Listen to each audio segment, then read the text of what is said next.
flick of anticipation as she read the text. Always a little quicker off the mark than Leigha, she could immediately follow Nicky's thinking. She tilted back on her pillow to better see the corkboard that hung at the head of her bed. A digital photo printed out on paper so many years ago now that the ends were curled completely over on themselves. Herself and her 3 university housemates, all in pastels, pale, thin arms looped around and around one another like the rings of a magic trick. Suki knew that if she'd received a text asking her to be a bridesmaid, then Leigha had as well, and, so it could be assumed, had Harriet. Suki fired off an appropriately excited and congratulatory response to Nicky and dropped her phone to her bedside table. She pulled herself up to her knees and reached to smooth down the curling edges of the photo. Harriet smiled out from the middle of the group, one arm around Suki, one arm around Nicky. Suki brought her hand away, and the white edges sprang back. Johnny cast a desperate look at the closed ensuite door. Was it worth a dash to the communal bathroom up on the 2nd floor? Risk running into one of the abundant flatmates? No, surely she'd be out soon. He shuffled from foot to foot on the spot. What had possessed him to stay the night? He knew this would happen. He was going to be so late for work and look like shit to boot. There wasn't even a clock in here. He grabbed his mobile from the bedside table and turned it on. 8:38. Fuck. He was so distracted that he read the text that had popped up twice before he really registered its content. When it did hit home, he sat down heavily on the end of Iona's bed, scratching at the stubble on his chin absently.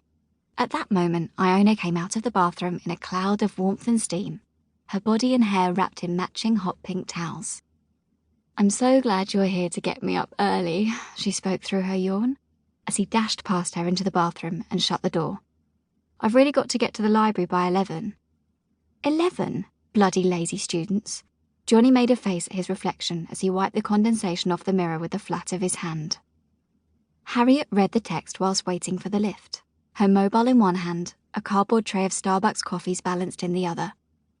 During their last dinner together, back before Christmas, Nicky had drunk too much rosé and confided in Harriet that she expected a proposal within the next 6 months. Miles had, at long last, finished his PhD and would finally be making money. What better way to express his gratitude to the girlfriend who had upped sticks and moved across the country with him, then financed 5 years of him researching one of the more obscure battles of the Boar of the Roses, other than purchasing an appropriately sized diamond with his first few doctorate paychecks. Harriet had thought Nicky was damn right to expect it. She automatically pressed reply, backed out of the reply screen to read the message through once more, pressed reply again, and paused. She had herself almost convinced. Surely, after almost 5 years, she was the only one stupid enough to still be thinking about it. Things could never be like they were before, but maybe, at the very least, they could stand there for one day in identical dresses. They could share old smiles, clasp arms, and sing along to old songs. Maybe Adam would seek her out, look at her up and down in that old way he had of looking at her that she would never forget. Harriet began to tap out her reply with the side of her thumb. Of course I will be your maid of honor." Adam had his text from Miles the night before. He'd felt his iPhone buzz in his suit trouser pocket, apologized to his companion for bad date etiquette, and read the text with appreciation. "She said yes," he grinned at his date, on an automatic impulse to share the moment. She stared at him blankly, thrown by the sudden change in conversation. "My mate's proposed to his girl," Adam clarified. "I'm going to be best man." And suddenly she was off, talking a mile a minute about all the weddings she'd attended over the last year, and wasn't it funny how everyone seemed to be getting married lately?